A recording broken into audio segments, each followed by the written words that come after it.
Welcome to Swiss Army Sages. Morning, everyone. Evening, depending on where you're listening from or when you're listening. There's a possibility that aliens are real. Whoopty frickin' do.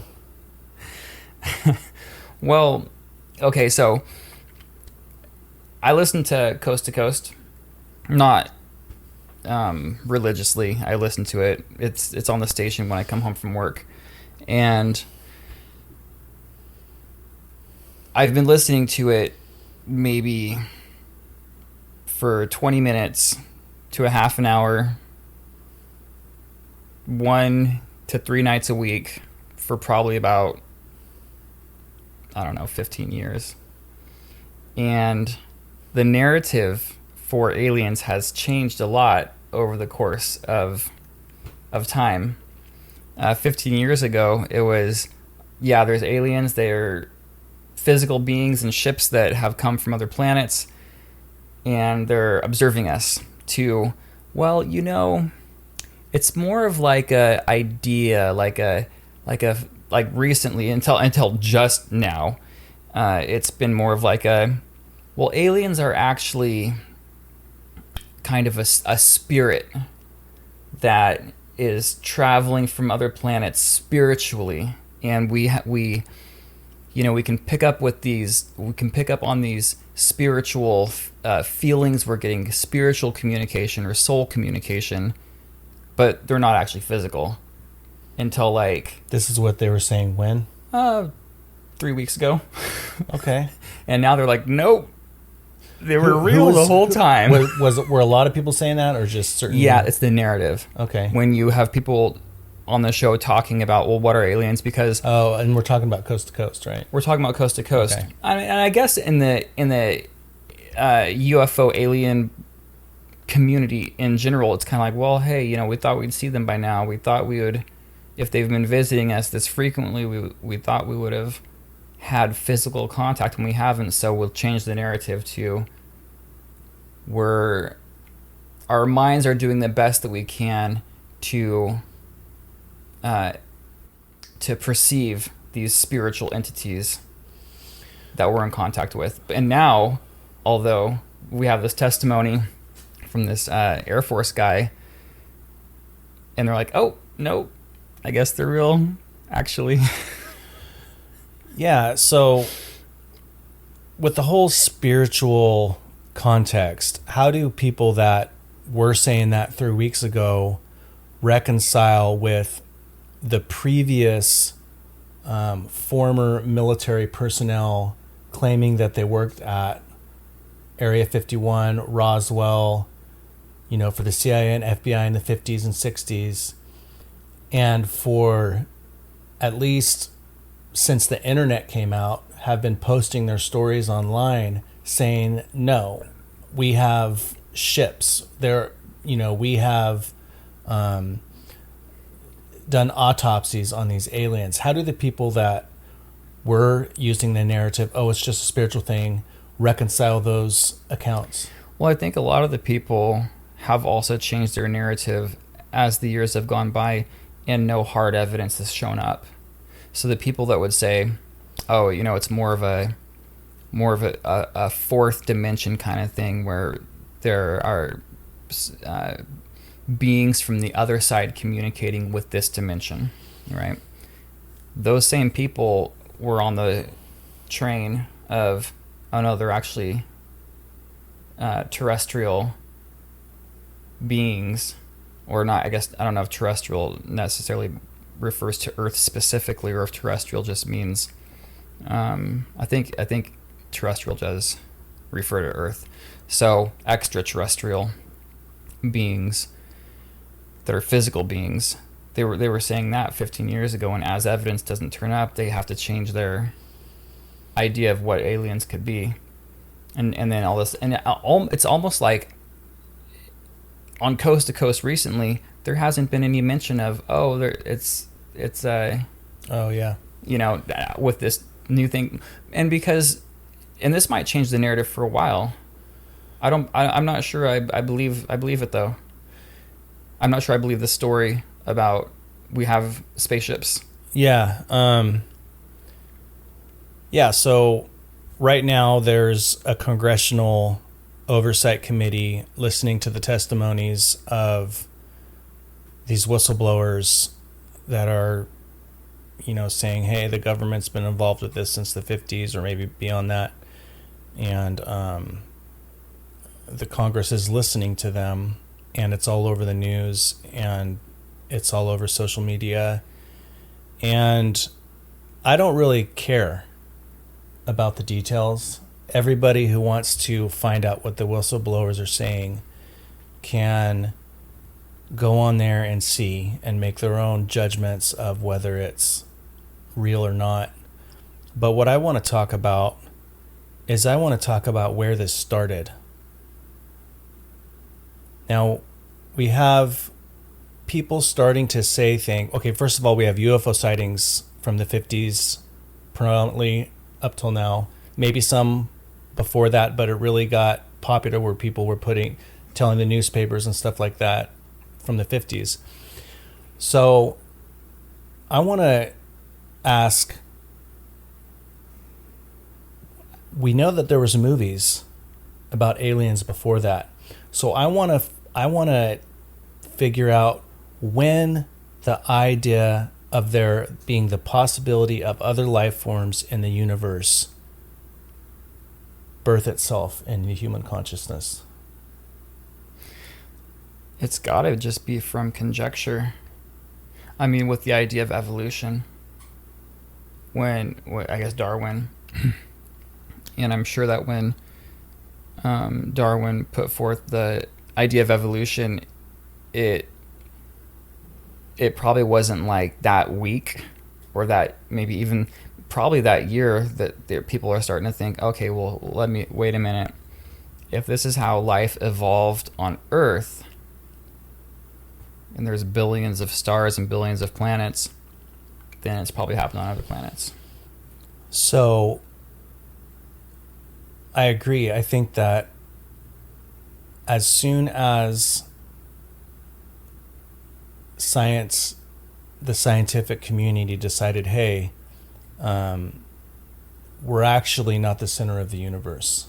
Oh, that too. We're actually just one planet in this incredibly large universe. Yeah, and we're actually on the edge of the galaxy. Yeah. So I think that once people accepted that there was this vast universe with millions and millions or billions of solar systems, that started the idea, hey, if there's that many things out there, that many planets, why would there not, is there a possibility that there could be aliens on one of them? Like, why are we special? Once we're not the center of the universe anymore, we're not so special. And I think that's why we saw movies and stories about aliens way before any sightings. Right. So, okay, so it's a weird concept. Fictional stories, I should say. Fictional, right? It's a weird concept for me to try to embody the idea of feeling good about myself because I live on a planet that is in the center of the universe, and the whole everything of the heavens and earth, I'm at the center of it, or the world is at the center of it, the earth is at the center of it, and it goes out from us, and have a sense of status because of that idea. I can't apply it. It's difficult for me to even like imagine feeling that way on a as a matter of fact basis. So when people talk about, oh, we're not that special, like we're not that special if we're not the center of the universe, it's hard for me to think about, well, why would that make us special anyway? It's completely subjective. It's the same thing that, nationalism. People that are proud of their country, people that are, or exceptionalism, national exceptionalism, I guess. where people are like, yeah, there's all these countries in the world, but our country is the special one. So I've heard that argument, that point made about, the divine right of humanity being at the center of the universe from a religious standpoint, like people criticizing the religious ideas of the time. And so I guess if you're a pope or a cardinal or some high-ranking church individual that has kind of overstepped your authority into what reality is, and this kind of goes into your truth, right? So you have these religious people that are living their truth, and in their truth, they have the power to get other people to conscribe to their truth. If I'm a high-ranking bishop, if I'm a bishop, and I'm able to tell you what reality is, then it's not actually it's not actually you that's at the center of the universe or humanity. It's actually me, because I have the power to have you conscribe to my truth, if that makes sense. Yeah, I think that when you want to go from a subjective idea to an objective truth, you have to have evidence for it. So it doesn't matter if you're talking about nationalism, exceptionalism, or being at the center of the universe. If you want to say we are special because we're at the center of the universe, then you need evidence that you're at the center of the universe in order for it to be objective and not subjective. Right. If you don't have evidence, then it comes back down to, it's not like it's theory. How can you? It's not that all humans are special. I wield the narrative. I wield the power to tell you that it's special. So actually, it all comes back to me, because I hold the power of truth. Well, that's getting harder to do nowadays. It is. Well, there's too much info. People are saying. As a matter of fact, now when you tell somebody something, the first thing they do is like, no, and then but I read a book about it, so I'll believe the book, or they want to research it and stuff like that. I guess, one thing to point out is that before all this, for the last, since the 80s on especially, hundreds of thousands of people have had testimonies of either seeing a UFO or being abducted, and you listen to their stories and something happened. You could tell when someone's bullshitting and when someone's not, when someone really believes what they saw. I would say it's about 50-50. Yeah. Because sometimes when you hear someone talking about something like that and you can hear the trauma in their voice, that's one thing. If you have a person giving their testimony and they're excited to tell you about all the torture they went through, are they getting something else out of it?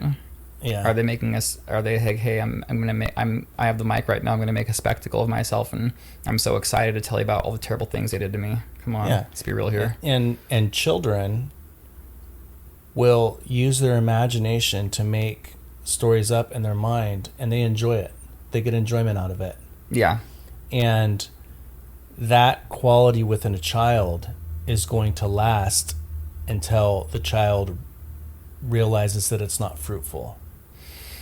So unless they can make it fruitful, and they've done that through their adulthood. Yeah, but the average parent is going to say, that's not true. And then there's going to be some parents that say, oh, your imagination. Yeah, that's cool, right? Like they want to kind of nurture the imagination, the creativity aspect of, and making sure it stays bullshit story, and making sure it stays in the place that it needs to be. That you keep the imaginary world in the imaginary world, and that's cool. Nurture it, but here's the real world. Yeah, that's probably a good way to approach that. So now we're at a weird point because now it's whistleblowers from the government that are saying, oh, yes, all the conspiracy theories are true. Everything that we did where we grabbed you by the neck and drug you over the coals ruined your life, ruined your career, made you look like a cuckoo, maybe even locked you up, put you in a insane asylum when we still had him. Now we're saying that all that stuff we did, we just did because we needed to protect you, but you were right.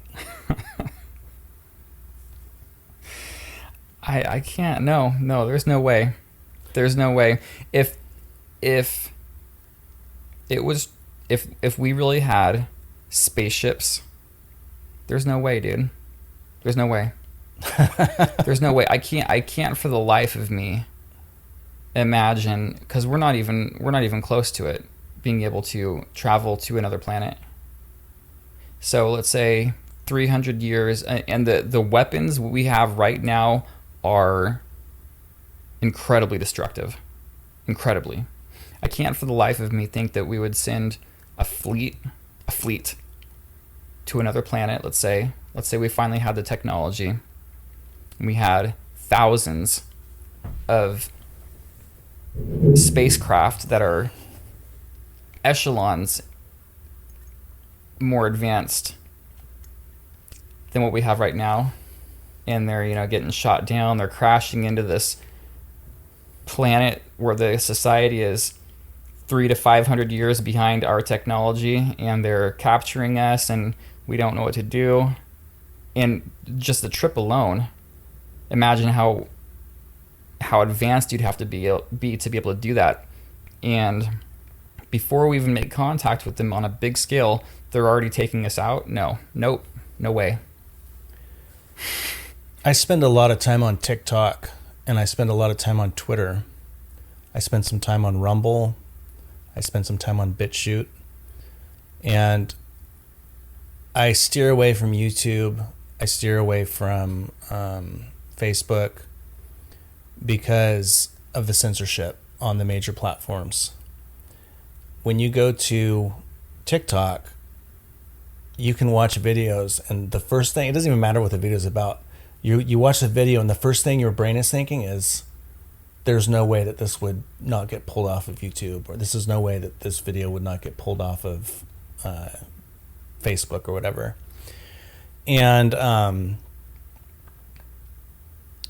that's why, for me, I feel that you can use those platforms a little bit better to gauge where society is at. And this is something I don't understand.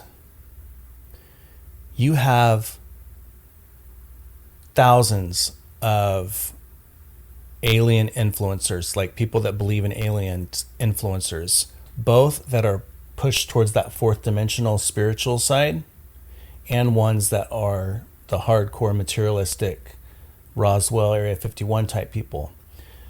None of them are on there saying, see, we told you so. We told you so. We've been telling you for the last 40 years. And finally, the American government, even those people are like, wait a second. What's like some kind of collective conscious spidey sense. Yeah, and here's the thing. I get it. I get it, because do I believe in aliens?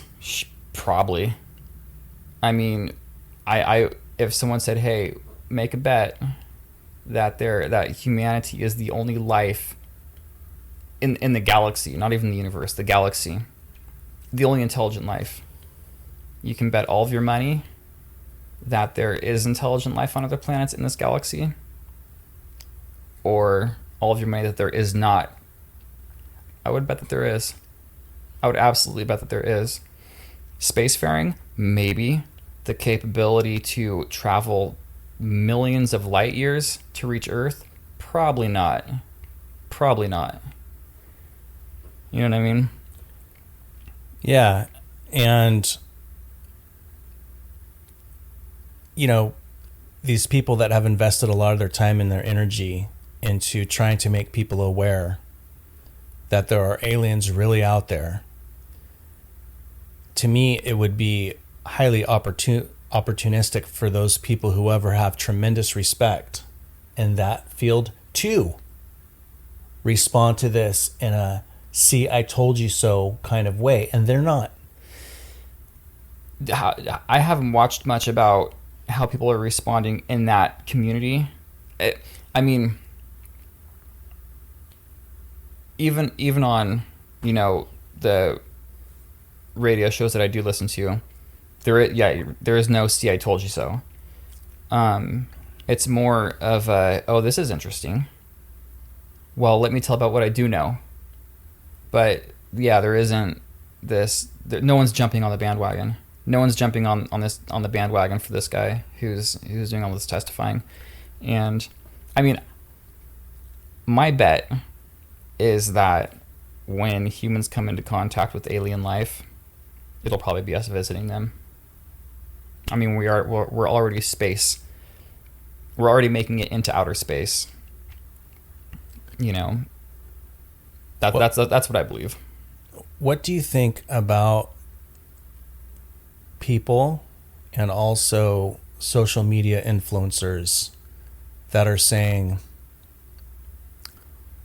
what's going on in the congressional hearings is nothing more than what's been going on for the last 20 years, which is people giving their testimonies without any evidence?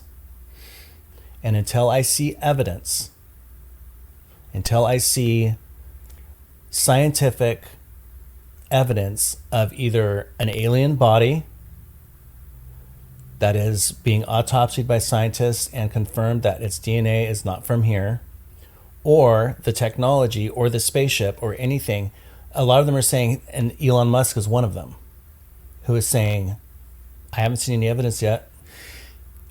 Yeah, Elon Musk has the same kind of. I mean, I never articulated it the way he did, but I'm in agreement with his idea that if there's aliens, then where are they? Why haven't we seen them? It would, you know, he projects that if we were a spacefaring society able to colonize another planet, it would take us about, I think he said, like about 100 years to colonize like a large part of the galaxy. And I mean, 100 years is nothing compared to how old the galaxy is. Nothing. So you'd think that if the galaxy is as old as it is, and it only takes 100 years, projectively, or projection, you would think that some billion years ago, that 100-year period would have happened for some alien species. You know, he would say that if there is intelligent life, then their planet had a catastrophe before they were spacefaring, which is his worry about Earth. You know, being able to colonize another planet isn't just going to happen on its own. It's not just going to magically happen. We have to actually do it. And so if there are other intelligent beings on other planets, their planet was either extinct before they were spacefaring, or they're still not spacefaring. That's a good point. And, you know, it's interesting. A lot of people, or at least in my experience, I just want to touch on like the big news thing, the big news aspect of all this. So how come it's not big news? It's not big news. How come when you go over to my house, or we go over to a family member's house, the first thing they're not saying is, hey, did you hear that aliens do exist? Right? Because that's what would happen if we just got bombed by another country. Right? Yeah, or if another country decided to annex an island of Alaska and they were setting up shop in Alaska. and one of the islands. You know, Yeah. like they were like setting up a base. Yeah. Or Like say China was building a base on one of the islands in Alaska. They're there. They're on American soil doing construction. yeah. Everyone would be like, what the freak's going on? Yeah. Or if Brad Pitt died, Okay, yep. If Brad Pitt died. it would. How long would it take? Before someone was talking to you about it, and his favorite, Oh, that the favorite day. movie that they enjoyed That day. that day, I'd right? hear about it at work. So how come this isn't big news? Are we desensitized? Is that what's going on? Is there so much bullshit going on that we don't even believe anything anymore? Like, are we gaslit? This probably is a little bit of gaslighting, honestly. And you know what? Speaking of that, gaslighting, first of all, I think is a terrible way to describe what it actually is, because it sounds like something that some frat guys would be doing to each other at a party. Oh, gaslighting. No, gaslighting's serious. I've only been gaslit twice in my life. Gaslighting is serious. You probably been gaslit more. Yeah, well, only twice where I was like, I know that what you're saying is not true, and I did not just do that. Mm-hmm. Right? What happened? You want to hear what happened? Let's hear it. It's a good story. So when I was 13 years old, me and my friend Sean would get into his mom's liquor cabinet. Sean, yeah. I'm not going to say his last name. Yeah. But we would get into his mom's liquor cabinet, and we would drink her alcohol, and then we'd fill it back up with water, right? So she wouldn't know. And I just drank too much, and I got messed up, and I went to youth group church, and the youth pastor could tell I was drunk. And after class, he said, "Hey, Joel, I want to talk to you." And he brought me into the bathroom, and he was like, "You're drunk." I'm like, "No, I'm not." He's like, "You are drunk." And this was the day before we were supposed to go to youth camp at a snow retreat. And I was really scared that if I got busted, I wouldn't be able to go. So I was 100% committed. Right. I was going to go down. Doesn't Yeah. matter. Yeah. There's no way I'm going to confess that I've been drinking. Mm-hmm. There's too much at stake. Right.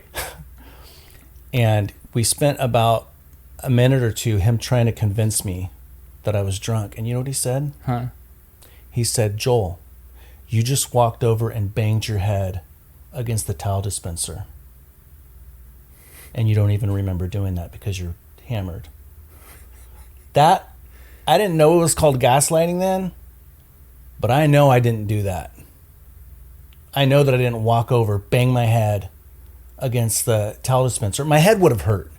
Oh, right. He was saying, he was trying to make me believe that I did something I didn't do. Right. And it happens more in gaslighting when you're in an argument and someone says, "But you just said blah, blah, blah, blah." And you didn't say it. And you're like, "I didn't say that." "Yeah, you did. You don't remember?" They're trying to paint a reality for you where you can't even trust yourself. Right. So I wonder how much... There's got to be a point in time when you're gaslighting someone consciously as a tactic. Yeah, manipulation. And I think that if you do it enough, it comes at such second nature that when you call out the gaslighter, they don't remember doing it.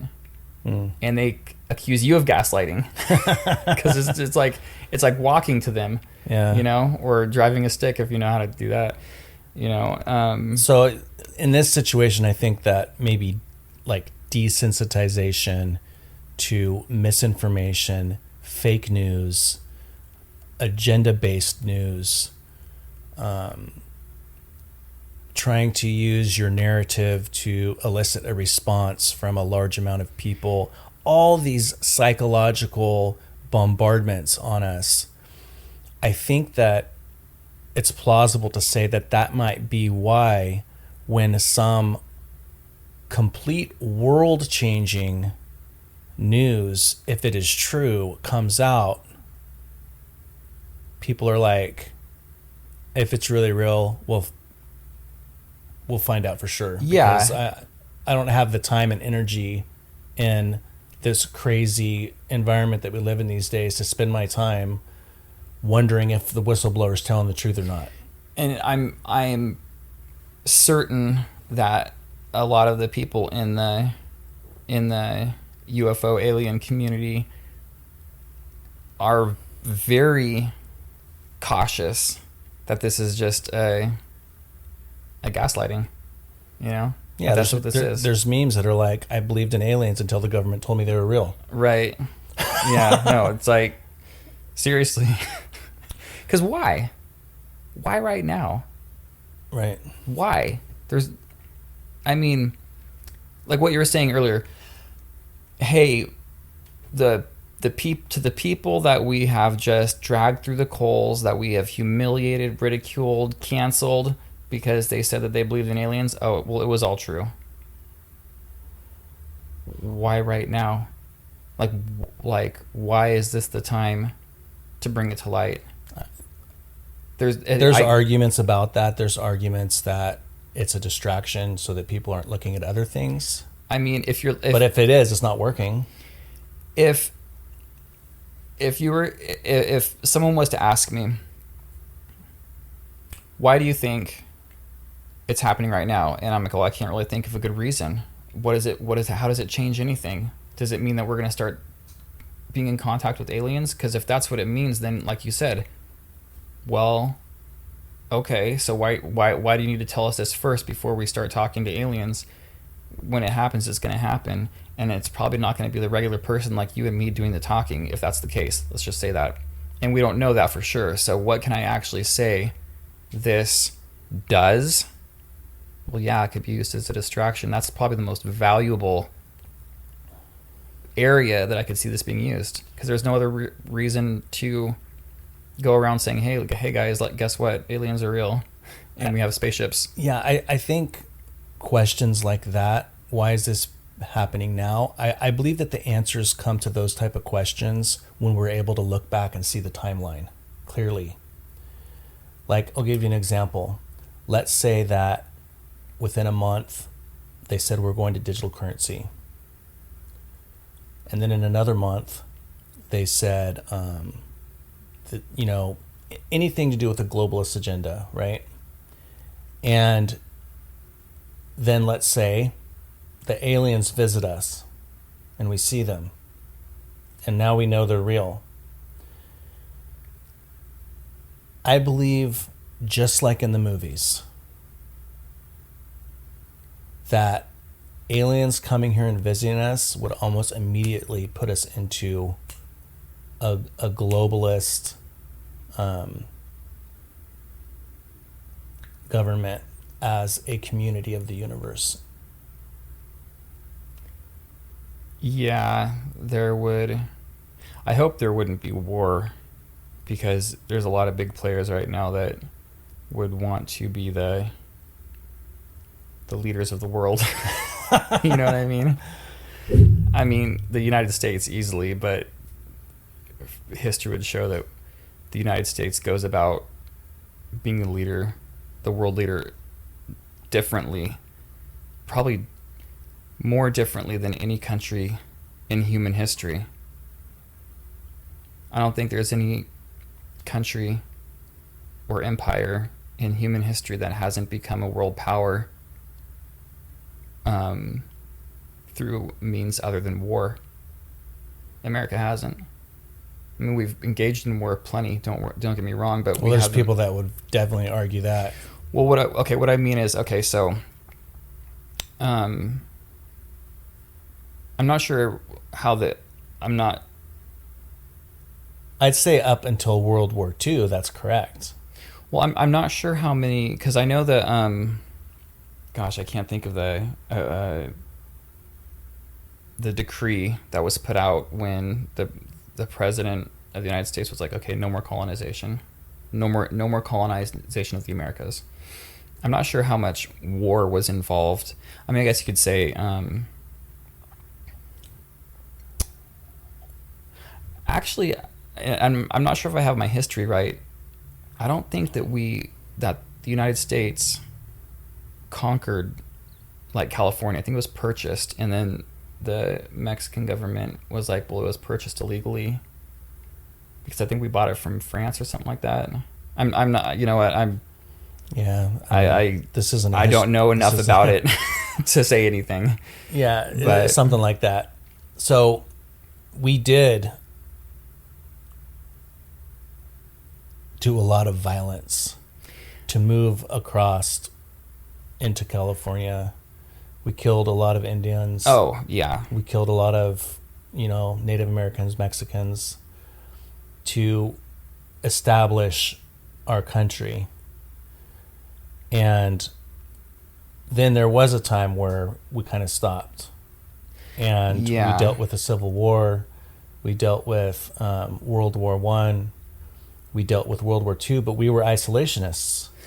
We didn't want to get involved. Okay, yeah. But after post-World War II, Operation Paperclip, and do you know what that is? No. Okay. Operation Paperclip is when, and this is all documented on the government websites. It's completely declassified, where they brought over the top officials, top scientists, top propagandists from the Third Reich to join our government. Right. I've heard a little bit about that. I didn't know it was called Operation Paperclip. And a lot of people don't know this, but if anybody's watched The Winter Soldier, it is telling that story. It is telling the story of Operation Paperclip. Okay, I'll have to rewatch it. Yeah. But I think that after World War II, we started getting into the business of the world. Right. We have military bases everywhere.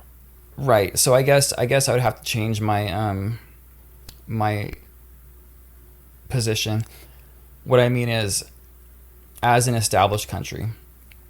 So, but then again, I wasn't really around. I don't know how big Rome was when it started. I don't know how big Persia was when it started. Was it an established country and then decided to become an empire, or did it grow like the Americas did, and just? Well, back then it was all war, man. It was all war. They would go into a country, the king or the top ranking general would go into the country and say, "Hey, do you want to become part of an empire, or do you want to fight?" I guess that's the difference. When the settlers came to the new lands, and there were people already living here. I'm not sure how much. Oh, this is the country of America, and these are the peoples of this country, and we're going to go to war with the peoples. Or if they just saw them as nomadic tribes that as their land expanded. Oh, they had to have. Yeah, because I guess that's what I mean. If one country falls to another country, that definition of war. Mm-hmm. Countries like empires have always used war to do that. Besides the westward expansion, with America being an actual real country, having military bases in other places is fine, but becoming a world leader, there wasn't a lot of like, we're going to war with France and we're going to conquer France and France is going to be part of America. Then we're going to go conquer, this country, and then we're going to go conquer that country. And that's how we have power there. That didn't happen. We have embassies and things like that, but it happened through diplomacy behind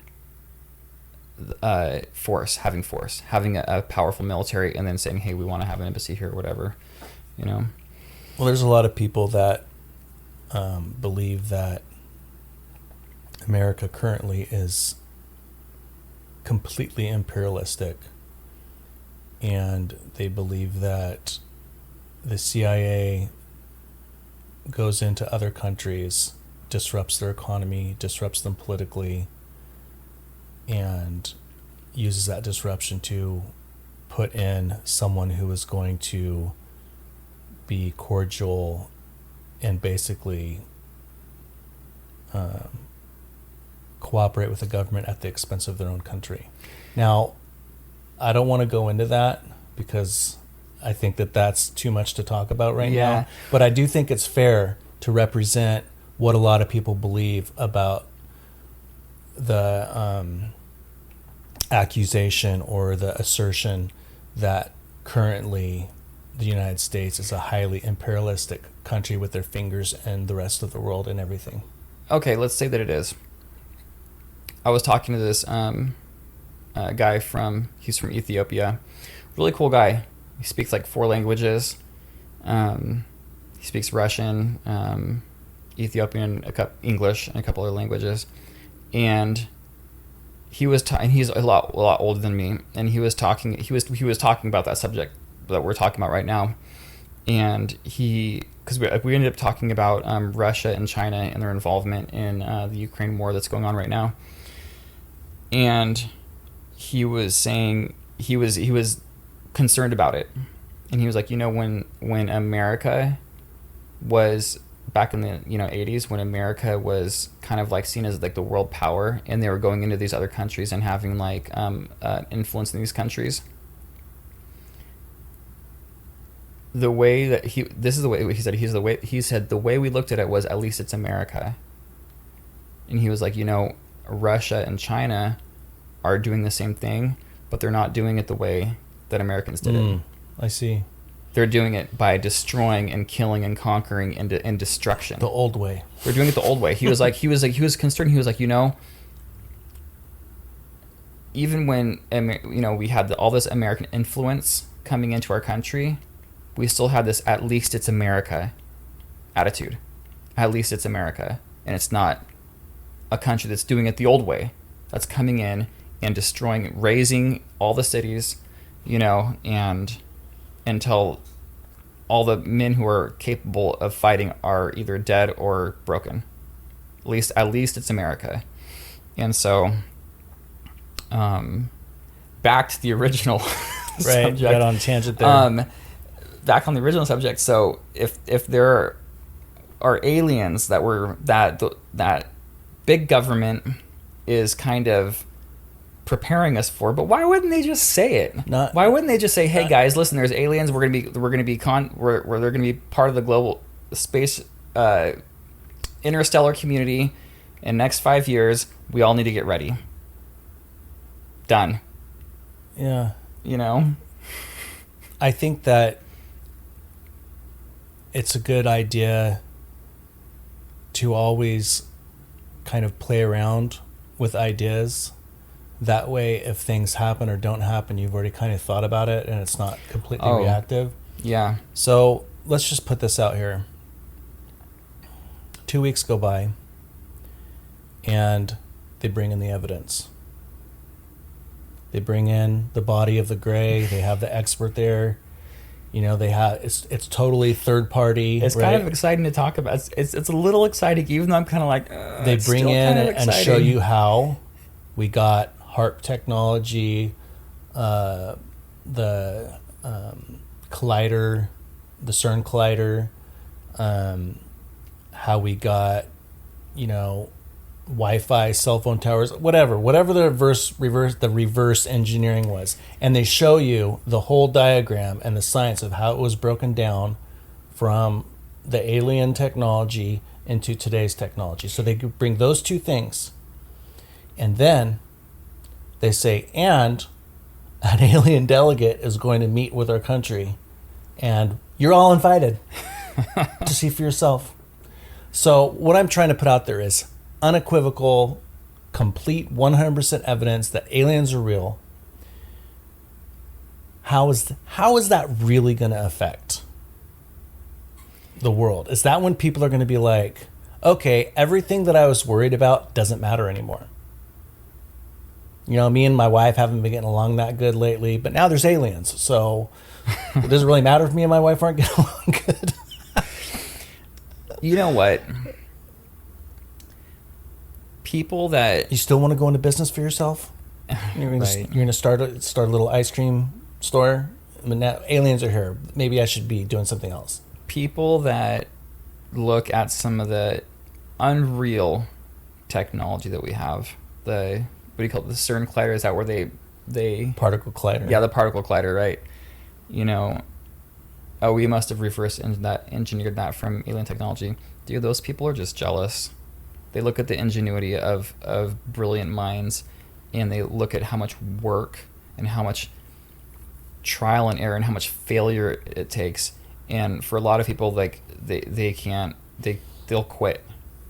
They'll quit with whatever they're doing if they think that they're not gonna succeed on their very first try. If a lot of people, if they believe they will not succeed on their very first try, they won't even try. Oh yeah. And then they look at people who are inventing these outlandish, wild quality of life technologies, and they're thinking, oh, aliens, because how come you can do it and I can't? It's jealousy. It's just jealousy. Well, there is that, but there's two things to, I think, point out. One is that that's been part of the conspiracy theory that our technology is reverse engineered from aliens, but then that's also the testimony of the whistleblower. And you're calling bullshit. I can see it. Okay. Yeah, dude. Like when I very first heard it, I was like, oh my gosh, I thought this guy was like in it. But the more I hear him, he's a lone soldier. He doesn't have any support. You might get some people that he's paid to support him. So the head of the FBI isn't saying, oh no, he's this one guy. And they're like, okay, so lady comes out and says, I can't even remember his name. See, that's what happens when you do something really bad, and then all of a sudden you become insignificant. You're big for a minute. That's like your last go out bang is all the terrible things you did, and then people forget you because they don't care about you anymore. Who was the guy that he's a comedian, African American, did terrible things to a lot of women, finally got caught, and everyone came out. And it wasn't Bill Cosby, was it? Bill Cosby. Bill Cosby. So it's like, you know, if there was just this one person, this one lady that was making all these claims, and he was like, she's crazy, and no one else was saying anything, it probably would have ended there. Everyone came out of the woodwork to show support. Yeah. I mean, if he had, I get it that there are fakers everywhere you go, even in the military.